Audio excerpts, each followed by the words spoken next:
one of the mindsets that I have that keeps me in a calm place, it keeps me in a secure place, is that as a child of God, everything that we go through is for our personal growth in God's glory. And so when I filter life through that lens, it actually brings me a sense of peace because I know that even hardships have the ability to bring me into deeper intimacy with God, deeper faithfulness to God. And it also affords me an opportunity to manifest the glory of God through my life, even if I'm in the valley place, right? And a thought that I just had on my lunch break was,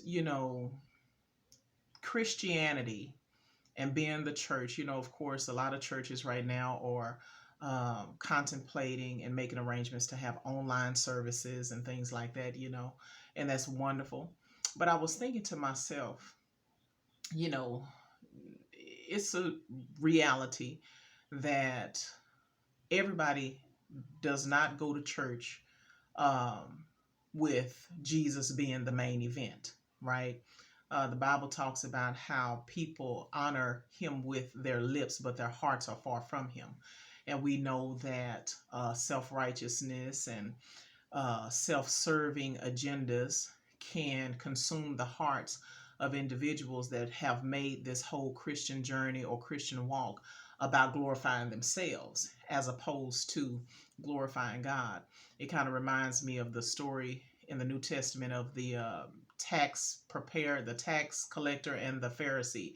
And the Pharisee was going on and on about, I'm not like those other people, I pay my tithes, I fast, I blah, blah, blah, right? But the text shows that the tax collector himself, who had a reputation for not being a good person, came into the presence of God shamefaced and with humility. And the Bible actually said that the Pharisee was I mean, not the Pharisee, but the tax collector with his ratchet reputation was actually more pleasing to God than the Pharisee that did all of those religious works, right? And so I was thinking that, um, considering that everything is for our growth and our glory, one thing that we have to be mindful of is that we don't take this um, this whole situation, and it's just life period, in my opinion, and look at it from a them versus us perspective. Because a lot of times if you position yourself humbly in the presence of God, when you are studying the Word of God or hearing the Word of God preached or taught, a lot of times God will expose you to the ugly parts of you, not confirm that good part of you, right? And so sometimes you're not always the victim in the text. Sometimes you are the villain. And so when I consider everything that's going on, my initial thought could easily be consumed with, oh, the government is this and that, the president is this and that, and the devil is this and that, and all this kind of stuff. But I think that you don't grow necessarily focusing on the wrongdoing of other people. You have to humble yourself and ask God to show you the you that stands between pleasing him, right? And so one of the things that I thought about was, um, whatever position you have in life, true loyalty is never tested in the container of that position. I'm gonna use this as an example. It's like I'm a married woman, and I'm with my husband all the time, but occasionally I have to travel out of town. Am I still conducting myself like a married woman when I'm out of town, right? And then I thought about, even as a mother, I have a young adult daughter that lives in Baton Rouge, Louisiana. Do I still avail myself to her as a caring mother that counsels her, that prays for her, even though she's now no longer in my presence or in my care? And yes, I do, because I'm still a mother, no matter what the container looks like, right?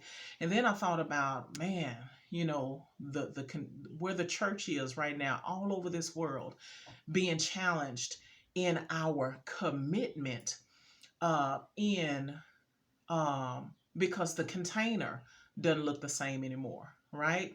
I'm going to have to worship with my brothers and sisters via the internet, right? And so to me, the question that provoked my heart about my standing with God is, am I still the church when I can't assemble in a building?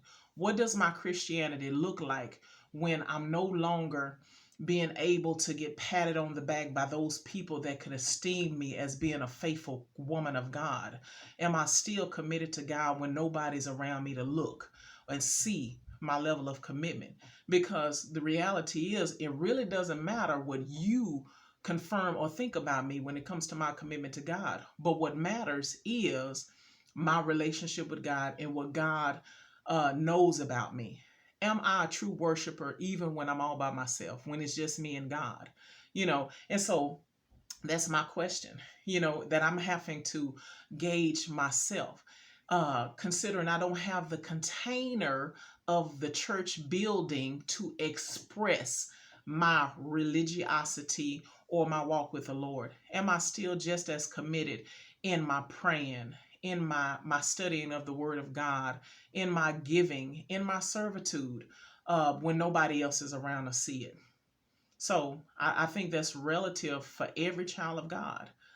Are you just as much of the church outside of the building as you are in the confines of the building? Because I understand that it's really about what God knows about me.